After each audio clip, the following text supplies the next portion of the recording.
વહેલી સવારે જોખમી થઈ ગઈ.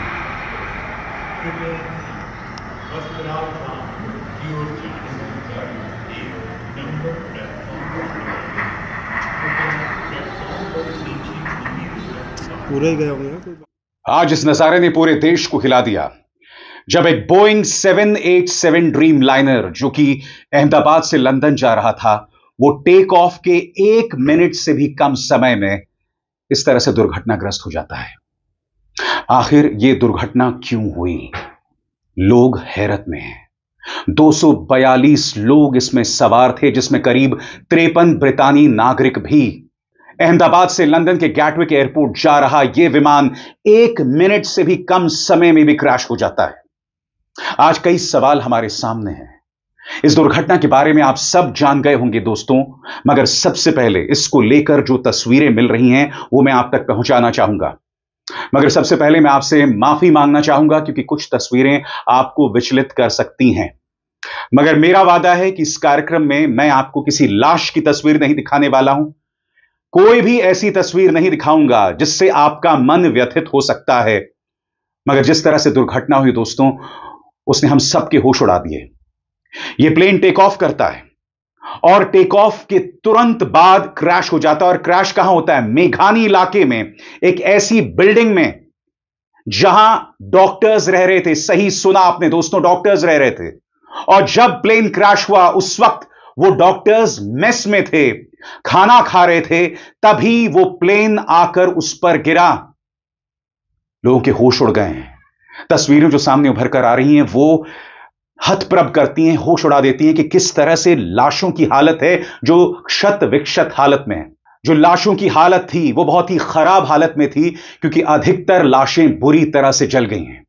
आप मेरे पीछे लगातार देख रहे हैं दोस्तों वो मंजर, विमान के क्रैश के बाद का मंजर. और वो मंजर शब्दों में बयान नहीं किया जा सकता.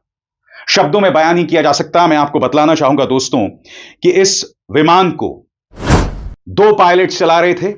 एक थे कैप्टन सुमित सबरवाल जो कि मेन पायलट थे और इन्हें 8200 घंटों का तजुर्बा था. और copilot first officer Clive Kunder जिनके पास 1100 घंटे विमान का अनुभव था. कहने का अर्थ था कि ये दोनों ही जो पायलट्स थे तजुर्बेकार थे. मगर ऐसा हुआ क्या?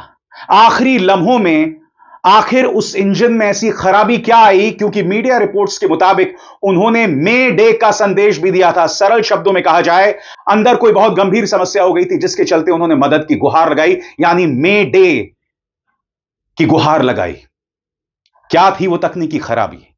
क्योंकि कई पायलट ग्रुप्स में यह खबर भी चल रही थी कि बर्ड हिट हुआ था, यानी कि पक्षियों का एक झुंड जो कि विमान को जाकर लगा. क्योंकि अगर आप दोबारा इस तस्वीर को देखें, इस वीडियो को देखें, तो प्लेन सही मायनों में, बोइंग 787 ड्रीम लाइनर सही मायनों में टेक ऑफ नहीं कर पाता.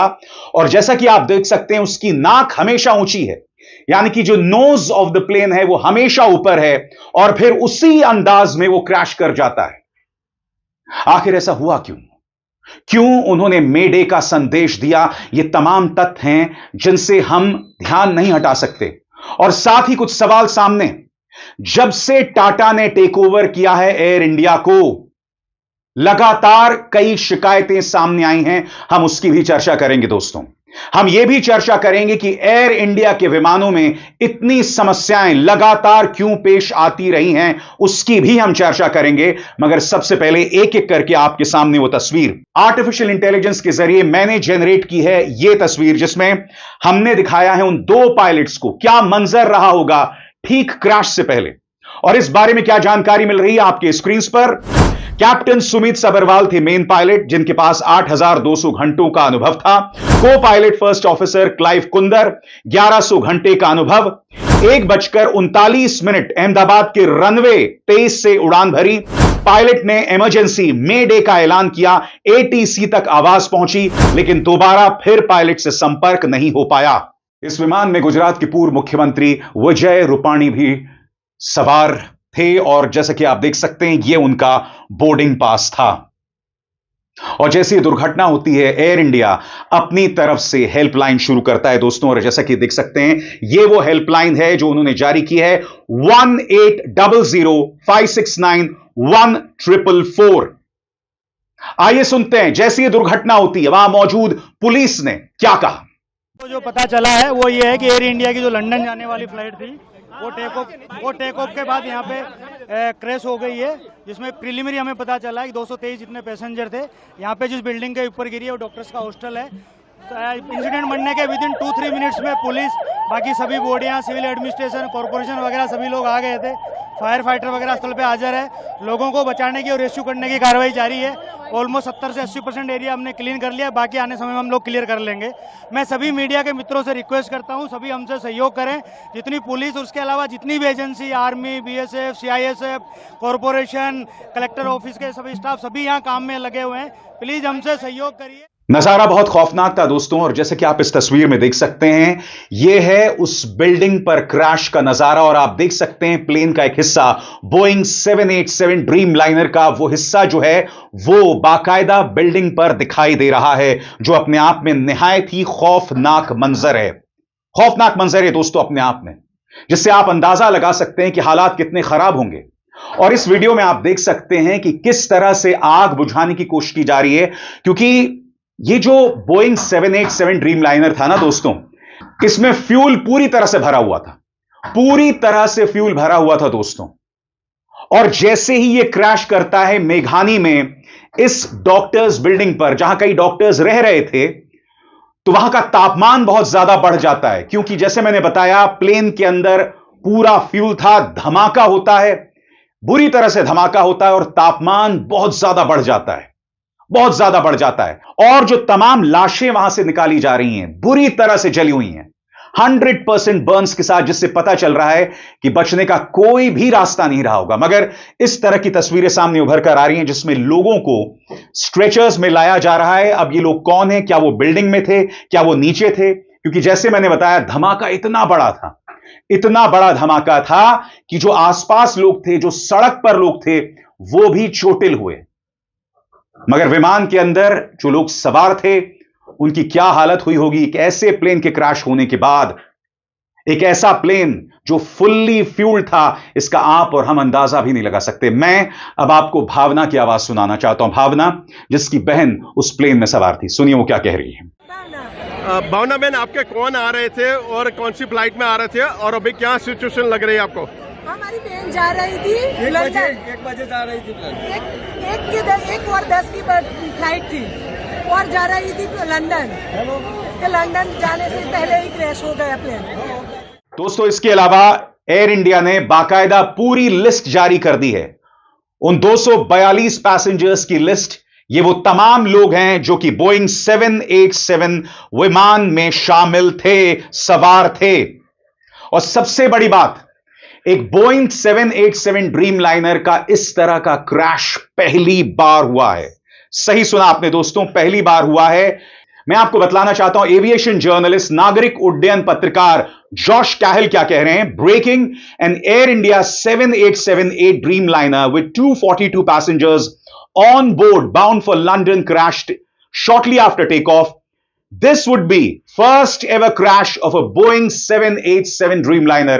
इससे पहले कभी भी कोई भी Boeing 787 Dreamliner क्रैश नहीं किया है। स्वाभाविक सी बात है दोस्तों, इससे कई सवाल खड़े हो रहे हैं और उन सवालों का जवाब देना होगा, क्योंकि इस देश में जवाबदेही नाम की कोई चीज नहीं है। कुंभ में भगदड़ हो जाती है, किसी की कोई जवाबदेही नहीं।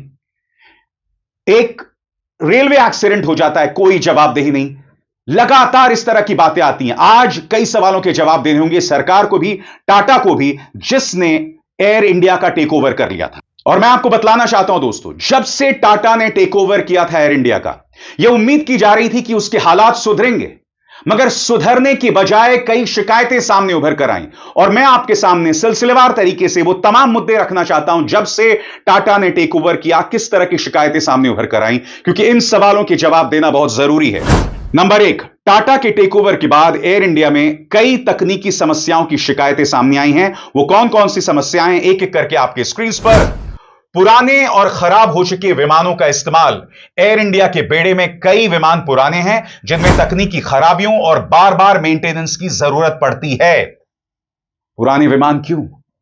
क्या लोगों की जान की किसी को परवाह नहीं है? मुद्दा नंबर 2, विमानों के नवीनीकरण की कमी। विमानन विशेषज्ञों के अनुसार एयर इंडिया के विमानों का नवीनीकरण न होने से तकनीकी समस्याएं लगातार बनी हुई हैं। इसके अलावा दोस्तों, फ्लाइट्स में देरी और उसका रद्द होना, तकनीकी खराबियों के कारण उड़ानों में देरी और रद्द होने की घटनाएं लगातार बढ़ी हैं। इसके अलावा जो पूरा बेड़ा है उसे इंटीग्रेटेड होना चाहिए था, उसका एकीकरण होना चाहिए था, मगर ऐसा नहीं है, अव्यवस्था बनी हुई है। बेड़े के एकीकरण में अव्यवस्था, विस्तारा और एयर इंडिया के विमानों के एकीकरण में गड़बड़ी के कारण कई बार यात्रियों को बुक की गई सुविधाएं नहीं मिल पाती, जिससे तकनीकी और संचालन संबंधी दिक्कतें पेश आती हैं। इसके अलावा बोइंग 777 जैसे पुराने विमानों को हटाने की सलाह दी गई, क्योंकि ये ग्लोबल स्टैंडर्ड के मुताबिक नहीं है और इनमें तकनीकी समस्याएं ज्यादा आती हैं। यानी कि कुल मिलाकर पुराने विमान, अव्यवस्था, इंटीग्रेशन की कमी, ये तमाम समस्याएं सामने पेश आती रही जब से टाटा ने एयर इंडिया को टेक ओवर किया। और रही बात एयर इंडिया के विमानों की, तो इससे पहले भी कई बार बड़ी बड़ी दुर्घटनाएं होते होते बची, वो भी मैं आपके सामने पेश करने वाला हूं दोस्तों। एयर इंडिया में हाल ही के समय में सबसे ज्यादा निम्नलिखित तकनीकी समस्याएं पेश आई हैं। सबसे पहला, हाइड्रोलिक सिस्टम फेल होना। तिरुचिरापल्ली से शारजा जा रही फ्लाइट में हाइड्रोलिक फेलियर हुआ, जिससे पायलट को इमरजेंसी घोषित करनी पड़ी और विमान को कई घंटे हवा में घुमाना पड़ा। केबिन प्रेशर की समस्या। मुंबई से लंदन जा रही बोइंग 777 फ्लाइट को केबिन में दबाव संबंधी तकनीकी खराबी के कारण वापस लौटना पड़ा। तकनीकी खराबी के कारण फ्लाइट्स का लौटना। कई बार उड़ान के दौरान तकनीकी दिक्कतें आने पर विमान को बीच रास्ते में वापस लौटना पड़ता है। दोस्तों, न सिर्फ उस विमान में कई लोग मारे गए हैं, मैं अपनी तरफ से कोई आंकड़ा नहीं देना चाहता हूं, क्योंकि इस वक्त जब मैं यह कार्यक्रम रिकॉर्ड कर रहा हूं, अंतिम तस्वीर सामने उभर कर नहीं आई है। जब तक ये कार्यक्रम आपके सामने आएगा, जाहिर सी बात है, दूध का दूध और पानी का पानी हो जाना चाहिए। हालांकि इस देश में दूध का दूध और पानी का पानी नहीं होता, जवाबदेही नाम की कोई चीज नहीं है, यहां किसी को जवाबदेह नहीं बना जाएगा। मगर मैं उम्मीद करता हूं कि काफी हद तक तस्वीर जो है वो सामने उभर कर आएगी। मगर न सिर्फ वो प्लेन क्रैश किया, उस वक्त प्लेन क्रैश किया जब उस बिल्डिंग में डॉक्टर्स जो है मेस में थे, खाना खा रहे थे, और यह तस्वीर उस बात का प्रमाण है। आप देख सकते हैं मेस की क्या हालत है। मेस यानी वो जगह जहां लोग खाना खा रहे थे। ये मेरा ले लो, मेरा।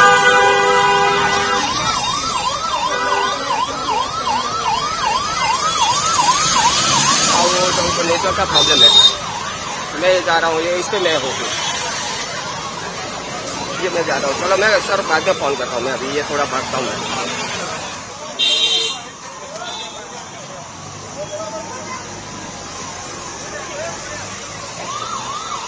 Please sir, hello hello sir, ये हेलो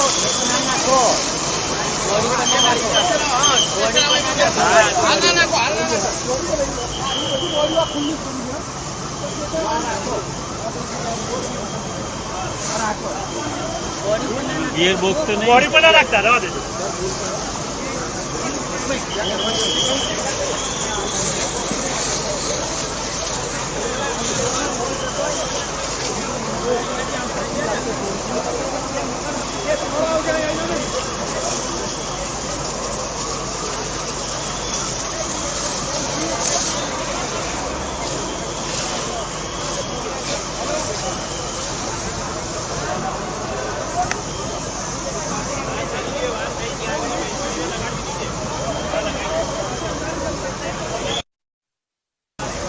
हेलो, मैं हूँ अभी। हाँ जी, वो मेरे साथ धर्मेश जी है और राहुल भी है।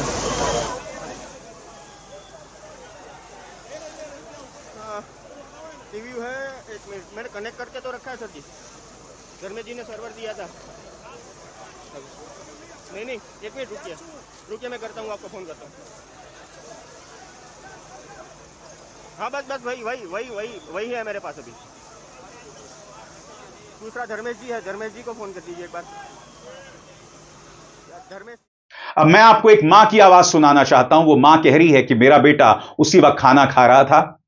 आइए सुनते हो मां क्या कह रही है। मेरा नाम रमीला देवी है। रमीला बेन, आप कौन था वहाँ पे और हॉस्टल में कौन क्या काम कर रहे थे? मेरा लड़का है ना, वो ब्रेक पड़ा था खाने का, तो हॉस्टल में खाने गया था इधर, यानी हॉस्टल में ही प्लेन क्रश हुआ, पर मेरे लड़का को कुछ हुआ नहीं, बात हुई मेरी, पर इसके भाईबंद है ज्यादा हुए तो लोग मर गए, ये फिर मेरे लड़का को देखने जाना है अंदर मेरे को। अभी क्या लड़के को क्या सिचुएशन है? लड़का बोला है कि मैं अच्छा दूसरे मार से कूदा था ना, तो थोड़ा खाली लगा है, ऐसा बोला है मेरे को, पर मैं जाऊँ अंदर तो मालूम पड़े ना ऐसा। ठीक है। इस तरह की न जाने कितनी दास्तानें हैं दोस्तों जो सामने उभर कर आएंगी। इस मुद्दे पर यह मेरा पहला कार्यक्रम है दोस्तों, और आने वाले दिनों में या आने वाले घंटों में जैसे जैसे नई नई जानकारियां मिलती रहेंगी मैं आप तक पहुंचाता रहूंगा, और मेरा वादा है हर बार की तरह आप तक तथ्यों के आधार पर इस समस्या की जड़ों तक पहुंचने की कोशिश मैं लगातार करूंगा। अविसार शर्मा को दीजिए इजाजत। नमस्कार।